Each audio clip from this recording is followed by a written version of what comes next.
Hello and welcome to a new episode of Manx Newscast. My name is Christian Jones and today we'll be looking at work permits. The government is hoping to suspend them for 3 years, provided they get Tynwald approval, which would see them effectively switched off for all sectors and industries.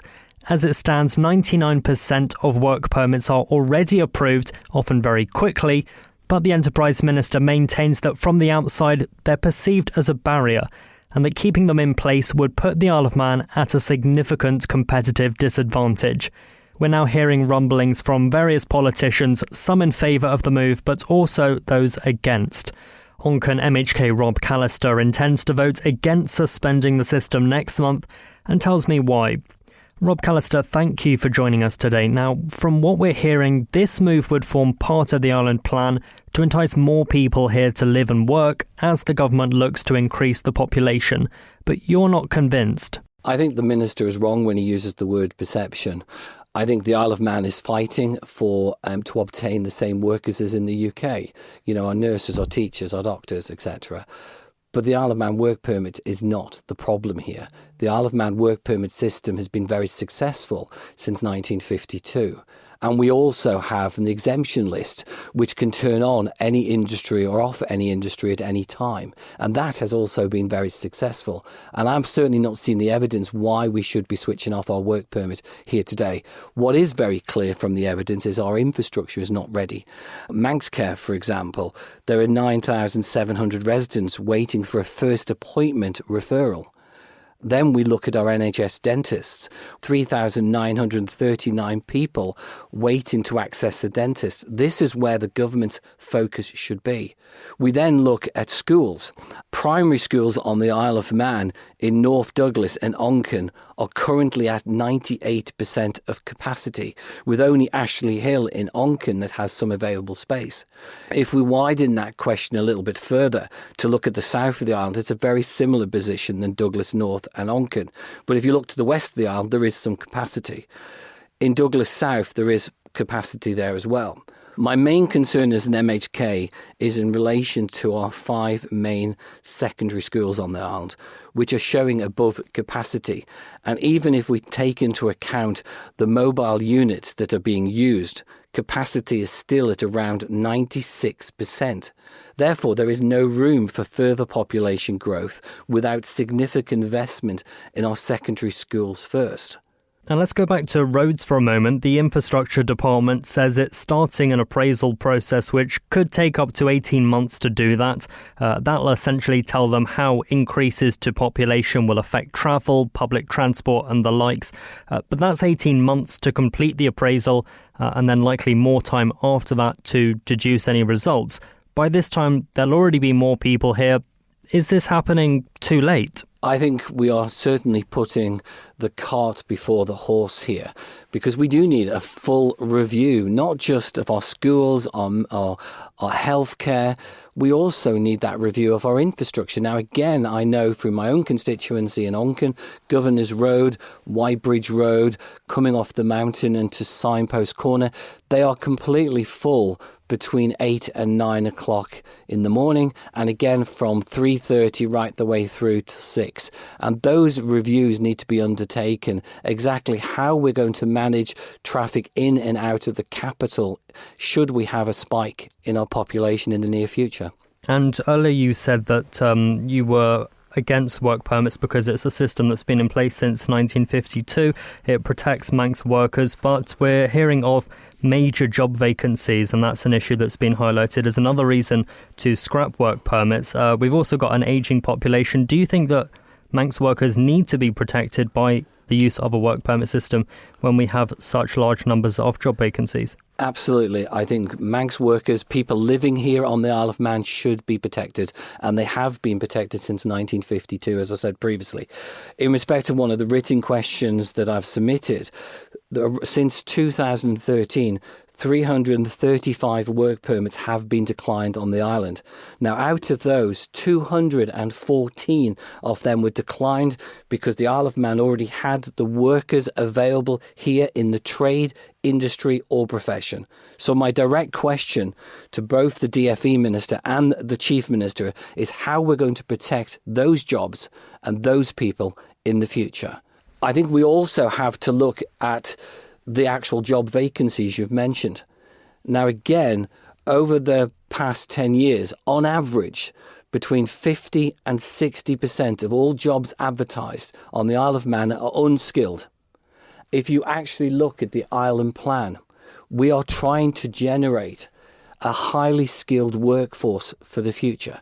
So this proposal actually goes against the Island Plan. I'm seriously concerned that people living here on the Isle of Man may be turned down for promotion in order for someone else to come in from the UK. And you've got to remember, the only people, when we remove our work permit system, this is only for people working in the UK who's going to have access to the Isle of Man. Immigration question is something that also needs to be looked at. Do you think that a lack of competition, though, reduces any incentive to upskill? If they know that if workers know that they can apply for these and there's an abundance of jobs out there, does that reduce any incentive for them to upskill, go further, professional development? No, I think if you speak to most people desperately on the Isle of Man want to upskill, and that's something I have always championed for over the last 7 years. I've asked for more online courses. I've asked for further funding to allow people to upskill. This is about having two equal people apply for the same job. And if there is two equal people applying for the job, then the Isle of Man individuals should be given that job. If there is evidence that there isn't sufficient skills in a particular sector or an application, then that job should be opened up to people from the UK. I have no problem with that, because we do need to support the workforce, and employers do need to access the right level of people that they need for their business to succeed. We also have to remember, as I've said previously, is that 50 to 60% of all jobs being advertised, and that figure has not changed for the last 10 years, is unskilled. Anybody who comes to the Isle of Man and applies for a position which is unskilled, they are probably going to offer a salary of around £10.87 an hour if you're over 18. That opens up a further question of how they're going to be able to find suitable accommodation on the Isle of Man with a gross income of around £23,000. It's going to be incredibly difficult, if not impossible. We also have to remember that anyone who moves to the Isle of Man is not entitled to any social housing, and they're certain for 10 years, and they may not be able to access certain benefits for at least 2 years. So are we creating some economic and social problems later on down the line? But then I suppose the other side of that argument is that we need more people to be paying in to be able to fund better infrastructure for the health service, the roads, all of the things that you've mentioned. I absolutely agree. But the question is how we do this. At this moment in time, I don't think the Isle of Man is prepared or ready to remove its work permit system. And I don't think the department or the minister have given a clear enough reason why we should be removing those levels of protection for Manx workers, which has been in place since 1952.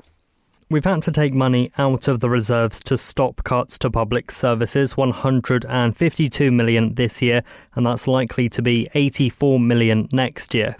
Can we realistically continue to sustain this without additional income, especially with an ageing population who every year the government is losing income from tax? I think these are the big questions that we've got to ask. You've also got to ask the question around our health service, which is forecast to be over budget by £27.5 million. So that is also going to add additional pressure if we bring unskilled workers to the Isle of Man. What we need is a highly skilled workforce, not just for today, but for tomorrow. The question is how do we put in place the infrastructure to support that population? The question is, what do we do first? I think we should have a full evaluation of our infrastructure, our schools, our roads, our hospital. Can they cope with a spike? The question is then, how do we get a highly skilled workforce? But we should never underestimate the value that unskilled labour brings to our island. We also do need an element of unskilled labour. And that is why I think we should be looking at legislation and initiatives to help people access second jobs more quickly. The other solutions that I've come up with is that work permit should be given to the individual and not necessary to a particular role or job. I would also consider extending work permits to include that secondary employment opportunity should they wish to go down that path. I also think the current exemption list should remain, but we should turn it on and off. Exactly what we did in 2017 when we made a raft of changes. We made significant changes back in 2017, but without flipping the system or without turning the work permits off completely. And you must have spoken to other political members about their feelings of this. What is the general consensus? Well, unfortunately, we've been in recess, so a lot of colleagues have not been in the office, so we've not had an opportunity to discuss. I don't believe I'm the only person who will be voting against this particular motion to remove work permits for 3 years. As I've said, I'm not against further changes to the Isle of Man work permit system to make it easier and fairer. But in order to remove the work permit system, I really genuinely think we should be looking at our immigration routes and our immigration system first and leave work permits alone because, again, as the department has confirmed, that 70% of all work permits are approved on the same day. Almost all of the remaining work permits are approved within 3 days. The work permit system is not the barrier. I believe immigration is a barrier, and the UK in a recent report has confirmed that 330,000 employees have been lost simply in the last 12 months simply because of Brexit and tougher immigration routes into the UK. Now, those routes into the UK are also routes into the Isle of Man. That is where we should be looking. Thank you for making it to the end of the Little Manx Radio newscast. You are obviously someone with exquisite taste. May I politely suggest you might want to subscribe to this and a wide range of Manx Radio podcasts at your favourite podcast provider so our best bits will magically appear on your smartphone. Thank you.